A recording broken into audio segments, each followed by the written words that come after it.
And Danny Kaifetz joins us now. Welcome. It's nice to see you. Thank you, Tom. Pleasure to be here again. Lots of people across the country absolutely admire your work. When and where did you learn the craft of building these beautiful flagpoles?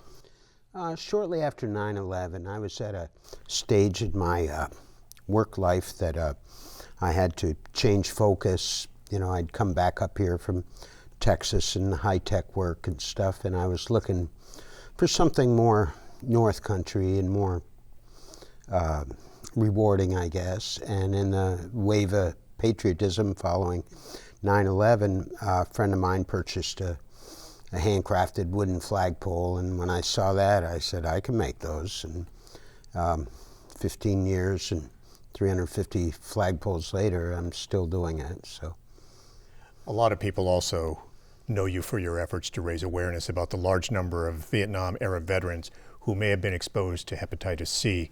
You were diagnosed with hepatitis C back in 2011? Yes, sir. Yeah. And at the time, you had no clue how you contracted it. Zero clue. Total shock.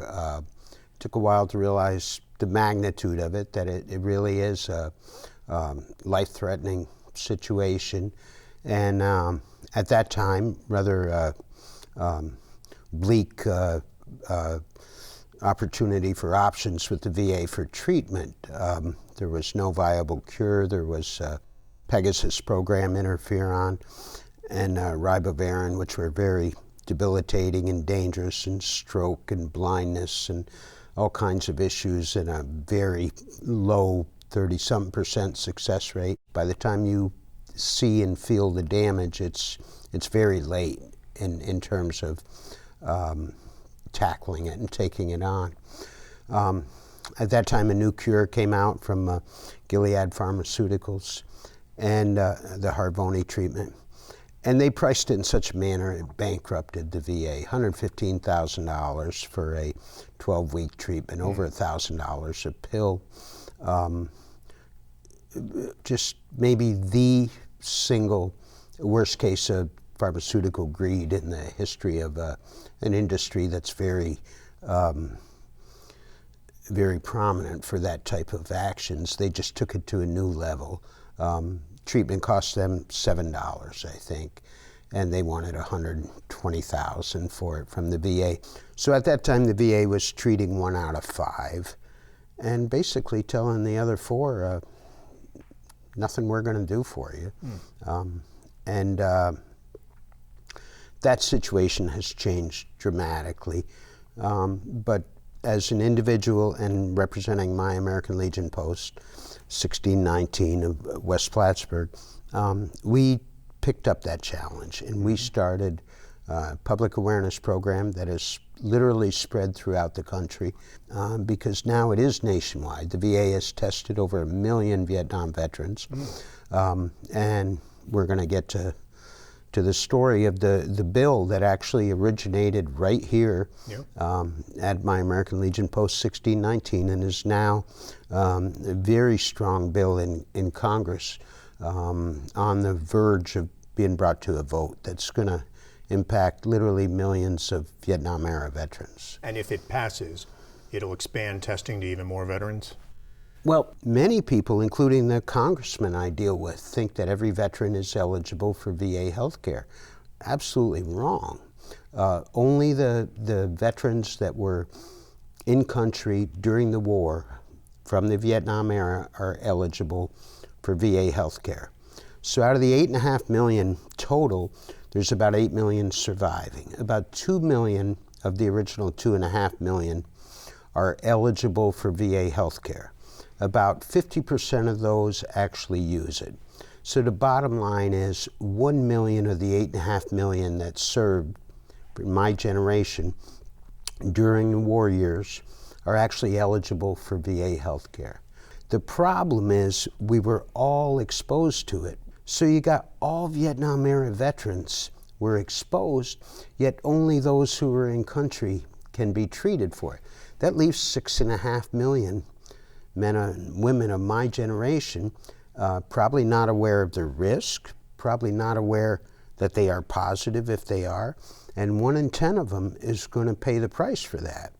So this is why I went to Washington. When I talked to Dr. David Ross, I dealt with him extensively when our Legion Post 1619 started a whole series of Hep C clinics here that were very successful. And I said, we got to test every Vietnam-era veteran, not just the ones that are already enrolled in VA healthcare. And he said, can't be done.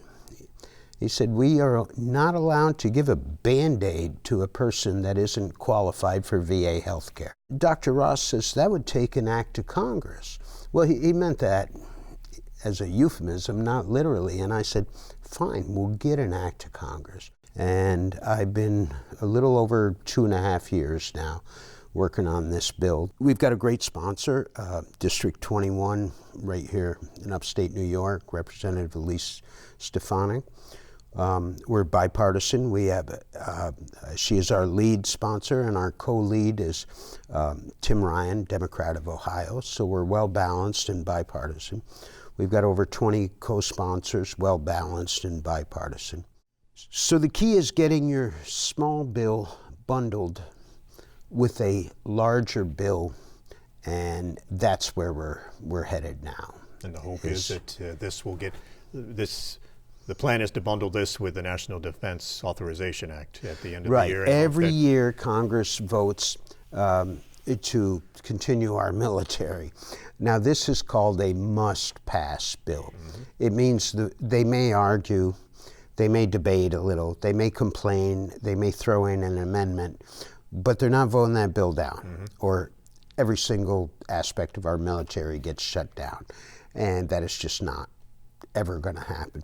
So these are called must-pass bills.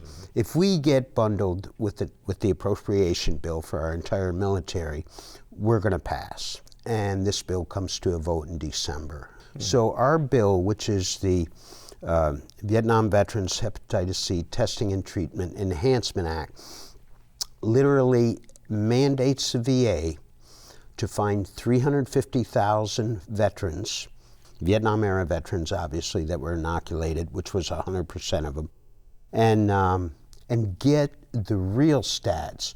Are the non-VA eligible veterans cranking out that same 10 times higher risk factor that the veterans who were in country are? And they will. This had nothing to do with combat wounded, blood transfusions, exposure over there, dirty razor blades, nothing.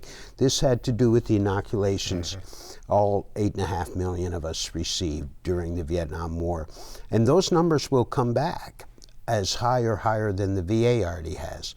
Now, when we get the results back, the second half of this bill will be, now we got some hard information. We got information Congress had the ability to garner for themselves and the oversight over these numbers. Now Congress, without me pushing them, is going to say, what do we want to do about 1 in 10 Vietnam-era veterans is going to die for their service? That's wrong. What are we going to do for this entire generation we poisoned? Are we going to take care of them? And that will be up to Congress, but I think that's an easier sell than this was. Proving to them there's a problem, then letting them have the moral integrity to address that problem. If it passes, if the president does sign it in the Oval Office, will that be incredibly satisfying for you to go from these clinics that you started a few years ago and all the work you've put into this in Washington? I guess you kind of hit it on the head. The biggest satisfaction will not be my role in this, but that it started. It started in the North Country. That this little forgotten area with a tiny Legion post gave the VA a wake-up call.